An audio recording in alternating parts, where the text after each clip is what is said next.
যে দেশগুলোতে বরফ পড়ে ওই দেশগুলোতে থাকার আলাদাই একটা মজা। তো আজকের এই ভিডিওতে দেখতে পারবেন বিভিন্ন দেশে বরফ পড়ে আবার তারা বিভিন্ন রকমের মজা করে। তো যাদের কাছে গাড়ি আছে তারা বেশিরভাগ এরকম সমস্যায় পড়ে, কিন্তু তাদের কাছে সমস্যা, আমাদের কাছে মজাই এক কথা।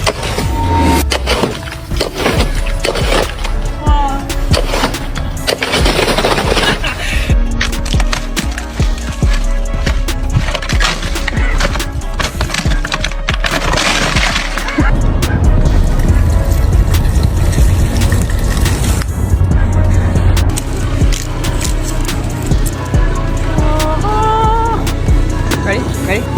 Oh god, it's gonna hurt.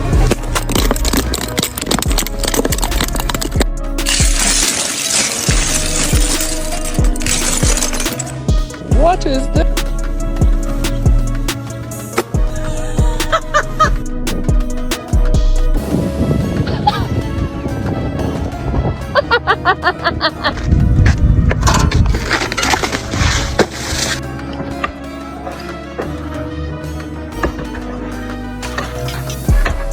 Hello, B.